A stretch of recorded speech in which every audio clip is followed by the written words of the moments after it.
Selamat datang di channel gua. Kali ini bahasanya agak sedikit sensitif ya. Jadi gue mohon kerjasamanya untuk editor. Kalau ada kalimat atau kata yang perlu disensor, tolong disensor. Nanti gue akan jelasin apa aja sih sebenarnya yang disensor. Nah, ini lucunya di kalimat pertama aja, bukan kalimat di opening aja bakal harus ada yang disensor. Gitu. Jadi trend self itu nanti disensor. Ya. Itu jadi FOMO.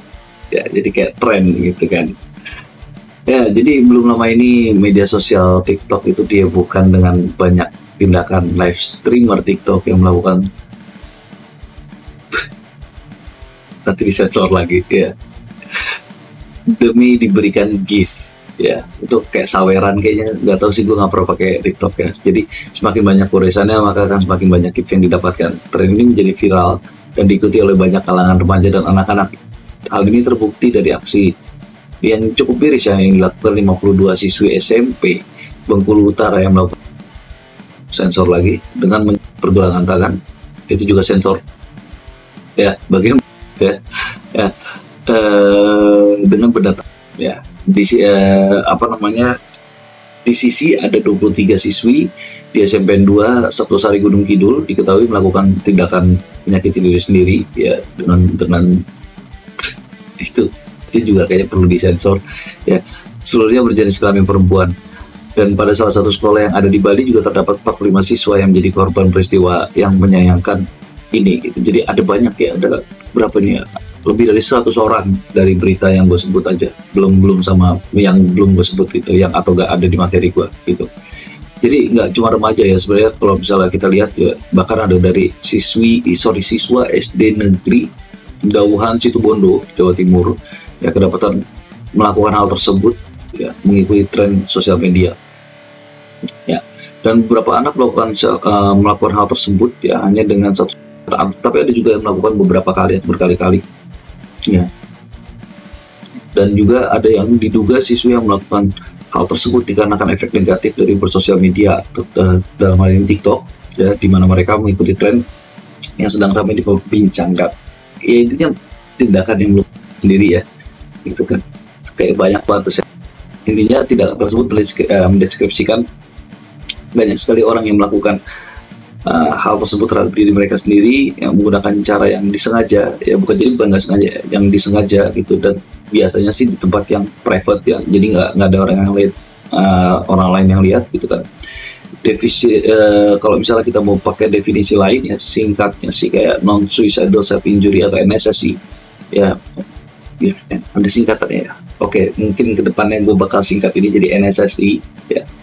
Ya, jadi intinya merupakan perilaku yang dengan sengaja melakukan hal tersebut bla bla bla, yang difokuskan untuk mencari rasa sakit ya, untuk kerusakan tubuh gitu, tapi nggak ada tujuan untuk melakukan intinya nggak ada tujuan untuk menyelesaikan hidup gitu. Jadi cuma pengen cari rasa sakitnya gitu kan. Biasanya sih gitu. Nah, pada umumnya NSSI ini ya dilakukan dengan cara cutting ya, atau juga goresan-goresan gitu ya, yang kayak gitu-gitu gitu kan. Adapun cara lain biasanya dengan membuat luka bakar, menggigit sampai keluar darah dan sebagainya. Atau ada juga yang memotong kepala ke dinding. Banyak sih, pokoknya yang kayak gitulah, lu pada tau lah gitu. Gua kayak kasus perilaku NSSI barak beredar di sosial media, bahkan jadi trennya beberapa kalangan ini karena memang influencernya itu bersifat kayak mengajak gitu. Beberapa remaja yang beranggapan bahwa melakukan NSSI itu merupakan sesuatu yang keren gitu. Pada tahap pertumbuhan ini memang para remaja dituntut untuk bisa beradaptasi pada situasi yang berlangsung dengan cepat ya. Ketika remaja tidak mampu mengatasi rasa sakit secara emosional, maka dapat mendorong remaja tersebut melakukan NSSI gitu, tanpa ada niatan untuk mengakhiri diri ya tentunya gitu. Dan parahnya beberapa berakhir dengan ya mengakhiri dirinya sendiri gitu, yang kayak gitu-gitu. Apalagi kalau misalnya kita lihat dari contoh tindakannya dari NSSI, jambak rambut ya, gigit, garuk ya, itulah gitu kan, memasukkan zat yang berbahaya ke dalam tubuh gitu, yang kadang bisa bablas gitu kan ya. Walaupun perilaku NSSI ini sendiri ya tidak bertujuan untuk mengakhiri diri, tapi jelas potensinya semakin lama semakin tinggi, apalagi semakin sering dilakukan gitu kan. Ada beberapa faktor yang menjadi penyebab NSSI sendiri ya, yang diantaranya pertama adanya bullying di sekolah, yang kedua merasa kesepian, yang ketiga komunikasi dengan orang tua yang tidak baik, yang keempat kesulitan dalam menanggapi hal-hal yang negatif, entah dengan kesulitan belajar dan lain sebagainya, kayak gitu-gitu sih. Dan yang kelima adalah penyebab lainnya gitu, dari faktor lingkungan biasanya atau faktor keluarga juga bisa juga gitu. Nah, kalau menurut UNICEF ya, yang pertama adalah perubahan hidup tiba-tiba seperti ada faktor perceraian, pindah sekolah, yang kayak gitu sih. Jadi agak sulit beradaptasi karena waktu beradaptasinya terlalu pendek. Ya, yang kedua stres dalam menghadapi ujian, stres dalam menghadapi masalah di rumah dan lain sebagainya, itu juga bisa menjadi faktor remaja tersebut melakukan NSSI. Ya, terus rasa takut atau anxiety, misalnya gagal ujian, gagal menghadapi sesuatu dan lain sebagainya, gitu kan. Terus ada juga yang menyaksikan, nomor 4 yang menyaksikan atau mengalami ini juga kayak harus disensor. Cukup dibaca pergerakan bibir gua ya, di sekolah, di rumah, atau di dalam satu hubungan ya, jadi biasa sama pacarnya juga ya. Terus nomor 5 juga menyaksikan atau mengalami kejadian yang menyusahkan atau traumatik ya, itu masuk ke dalam PTSD, post traumatic stress syndrome disorder ya. Terus nomor 6 juga kesepian atau merasa bersalah ya, dengan apa yang dimilikinya gitu ya, kayak gitu-gitulah. Terus ada juga kurang percaya diri. Terus yang ke-8 biasanya harsh kritik, jadi kayak kritik yang terlalu keras dari guru, teman, bahkan orang tuanya sendiri gitu, atau keluarganya yang kayak gitu-gitu, kayak jeleknya kayak apalah gitu, gendut lah, apa yang kayak gimana kayak gitu sih, yang terlalu berlebihan biasanya juga bisa menyebabkan NSSI, atau bukan menyebabkan tapi sebagai faktor stimulus untuk melakukan NSSI. Terus yang terakhir ini adalah kekerasan yang dilakukan oleh teman sebaya, itu kekerasan fisik ya gitu. Dan kemudian dikutip dari indikata.com ya, dari total 328 siswa di SMPN 2 Sabtosari Gunung Kidul, sebanyak 30% tidak mendapatkan pengasuhan dari kedua orang tuanya, melainkan dari kakek neneknya, sehingga mereka merasa kurang perhatian atau kesepian, singkatnya gitu. Sehingga hal ini juga diduga menjadi salah satu faktor mengapa siswa melakukan NSSI. Tadi itu masuk ke dalam sekolah yang tadi dibahas ya. Oke, NSSI sendiri memang menimbulkan efek kecanduan ya, namun terdapat juga beberapa cara untuk mengatasi NSSI. Di antaranya ya menceritakan masalah dengan teman terdekat dan lain sebagainya, kayak gitu-gitu, intinya yang bisa dipercaya ya, dan ya merekam apa yang lu rasain gitu, jadi kayak pakai tape recorder ya kalau dulu ya. Kalau sekarang kan udah ada recorder di handphone segala macam ya, setidaknya bisa ngeluarin dulu lah apa yang dirasain ya kan. Kemudian yang kedua gitu ya, mereka bisa memulai menerapkan afirmasi positif, self coping, agar merasa kalau dirinya itu positif ya. Jadi dia bisa mengontrol emosinya juga dengan baik ya, jadi ada manajemen emosi dan lingkungan yang positif. Jadi nggak cuma afirmasi terhadap diri sendiri gitu, tapi lingkungannya juga harus bisa jadi support system yang baik ya, menghasilkan wawasan untuk berpikir secara logis. Jadi bisa sadar gitu kalau NSSI itu gak ada gunanya dan malah memperburuk keadaan. Untuk ciri-cirinya sebenarnya yang paling jelas sih udah jelas fisik ya, tapi ini gue akan bahas selain itu juga gitu ya.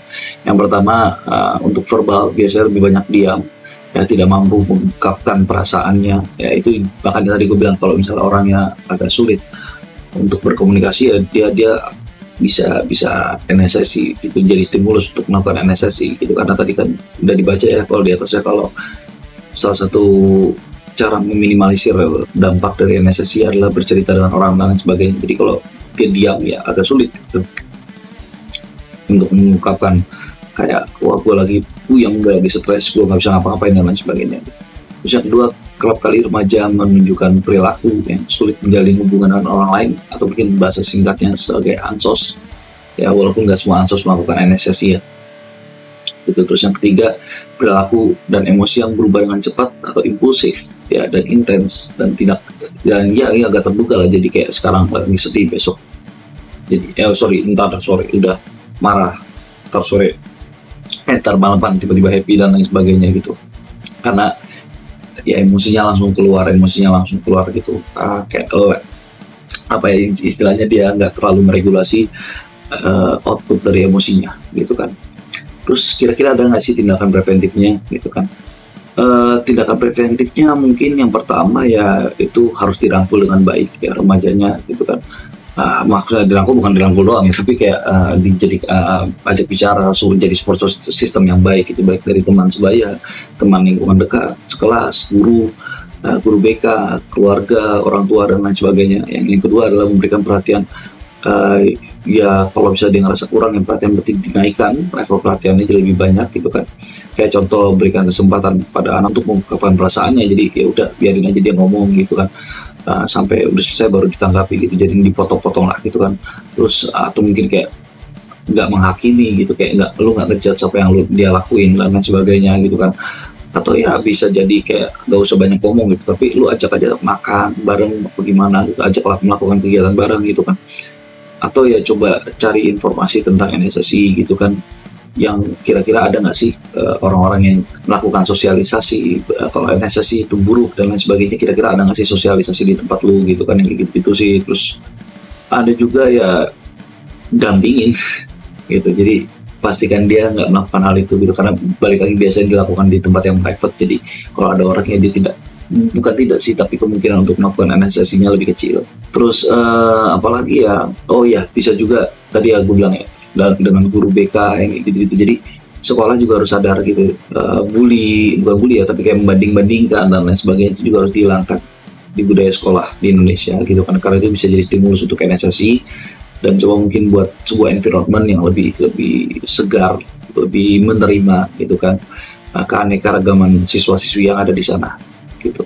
Jadi gurunya juga berarti harus peka, harus paham gitu kan, mana yang masalahnya itu memang cuma hanya kesulitan belajar biasa gitu kan, tapi mana yang masalahnya itu masuk ke gangguan psikis yang seperti itu sih gitu. Jadi tren ini bahaya ya, bisa dicegah dan perlu dicegah ya. Jadi apalagi banyak yang melakukan tren ini kayak ngajak-ngajak orang lain.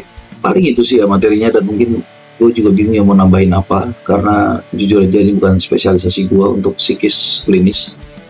Dulu gue kuliah lebih fokus ke industri dan organisasi, cuman pada intinya gue cuma mau ngingetin kalau pelaku NSSI di sini di bahasan ini yang memang dibahas adalah remaja, tapi tidak menutup kemungkinan yang dewasa pun melakukan NSSI gitu. Ada yang sudah usia 25, 30 dan lain sebagainya. Ada juga yang usia 19 tahun kayak gue tapi nggak melakukan NSSI gitu kan. Ada kayak gue gitu kan, gue 19 tahun dan gue nggak melakukan NSSI gitu kan. Tapi ya banyak juga yang sudah dewasa gitu, karena alasan-alasan orang-orang melakukan NSSI gitu, atau stimulus-stimulus untuk orang-orang melakukan NSSI hampir sama gitu. Mereka sulit bercerita, mereka tidak mempunyai support system yang baik dan lain sebagainya. Dan tolong, entah itu perempuan, entah itu laki-laki, kalau misalnya memang lu membutuhkan bantuan, apalagi bantuan secara profesional, jangan pernah takut untuk minta bantuan gitu. Jangan pernah takut untuk minta bantuan, karena ya walaupun lu gak ada niat buat mengakhiri hidup lu, tapi ya ada potensi ke sana. Bisa jadi kayak terlalu dalam, atau bisa jadi yang harusnya begini malah ya gue gak bisa nyontoin, tapi bisa jadi yang harusnya cuttingnya gimana malah gak sengaja kena arteri itu kan perlu ada di bagian yang lebih dalam gitu ya, yang di luar tuh vena. Paling itu yang mau gue ingetin. Dan materi ini dibuat oleh Haifa Rahmania Humairah. Gue cuma sebagai penyampainya aja. Nambahin ini juga cuma nambahin dikit banget ya yang tadi. Paling itu aja dari gue. Dan ini video masih ya sesuai frame-nya. Udah ada frame-nya sekarang. Udah ada frame-nya ya kan. Masih bekerja sama dengan ASKI Animation Studio. Semoga berguna, semoga bermanfaat. Kalau misalnya ada mau diskusi segala macam bisa di kolom komentar. Atau kalau misalnya mau diskusi lebih private, ya tinggal ngomong aja, gue butuh diskusi soal hal private gitu kan segala macam. Itu bisa juga lewat Facebook gue, hanya diskusi ya, jadi gue bukan membimbing atau gimana gitu. Atau misalnya ada saran bisa ditulis di komentar, ada kritik juga bisa ditulis di komentar, atau ada kayak gue mau bahas ini dong, itu fenomena sosial apa segala macam yang berkaitan dengan psikologi juga silahkan, terus berkaitan dengan bisnis atau otomotif juga silahkan gitu. Ya sekian dari gue, Green Obat out.